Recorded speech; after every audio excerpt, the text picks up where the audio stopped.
Hello everyone, and welcome back to the Shipyards. I'm Commander Exorcist. Welcome to episode 25 of the After Action Report, my weekly show where I go over the news and happenings in the Space Engineers universe. Before we get started, if you enjoy the content I create on this channel, then be sure to like the video, subscribe to the channel, and make sure notifications are turned on so that you don't miss any of my Space Engineers content. You'll find links in the description for Discord, Patreon, merch, and more.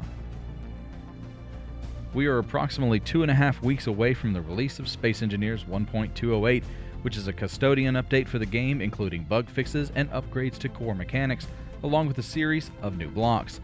November 24th will see the release of the third major upgrade for Space Engineers this year, with Fieldwork being released in April and Apex Survival a few months later in September. And if tradition holds with this one, we should also see an accompanying DLC with visual alternatives for current and new blocks. While we don't know the details at the moment about what blocks or changes to expect, other than improvements to farming, I am curious if we'll finally see the free bed mentioned by Aaron in a post-Apex release livestream and covered in After Action Report 19. Beds used in Apex Survival have a unique feature that prevents hunger while allowing food to grow. It's an interesting mechanic that I hope doesn't get patched out in the upcoming release, since Keen promised to provide a free bed block to all players once they realized that this function existed. According to Aaron, the goal is to level the playing field by negating the need to purchase one through DLC. In this week's Dev Diary, Merrick discussed the final stages underway to prepare for the VS2 release. It seems that VS2 is feature complete and that the team is finalizing bug fixes and polish before they can label it as a stable release. Keen has approximately 360 remaining tickets to address with the release and are closing those tickets at about a rate of 50 per day. That puts conclusion of the ticket closures at approximately 1 week from now, but I doubt that we'll see the release that quickly without some form of notice from the team. Keen Software House is one of the few studios out there that has allowed its community a more intimate view of its operations. We've seen everything from basic concept design and programming to final quality assurance checks and polishing. According to Merrick, 70 people are working in parallel to put the finishing touches on VS2, and hopefully the radio silence on the release date will soon be a thing of the past. While VS2 promises to be a major update for SE2 and bring survival to the game, it's important to remember that it only covers the basics of survival and planetary locations. I mean, the word fundamentals is even in the title. Merrick took time to remind the community that while it is fun in parts, there are more elements projected to be added after the update is released.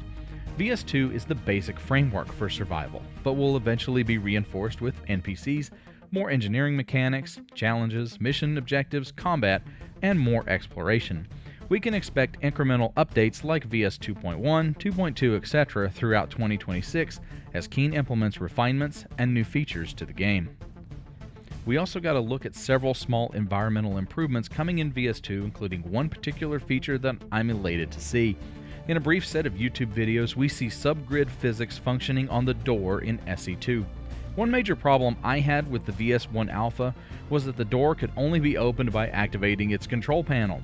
In this new preview, the engineer is able to open the door by pointing to it and activating the door panel subgrid directly.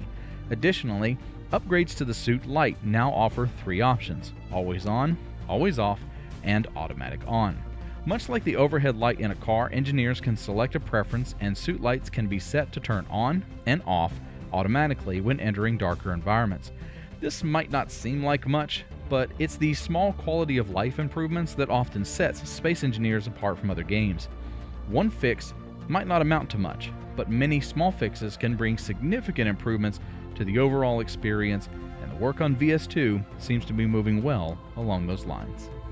Finally, Merrick explained that while engineers are finishing up the VS2 audio work, the team has spent time refining UI animations and visual effects.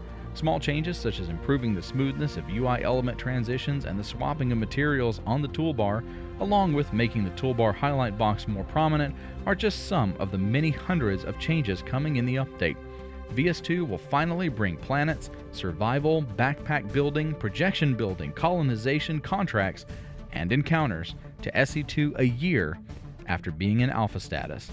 All we need now is to break the radio silence on its release date. Are you excited for the custodian fixes in Space Engineers 1.208? What do you think of the subgrid functions finally working in SE2? And are there any special quality of life fixes in SE1 or SE2 that you're holding out for in the coming weeks? Let me know in the comments below, and I'll be back next week with more Space Engineers. Until then, I'm Commander Exorcist. Take care, fly safe, and I will see you out there.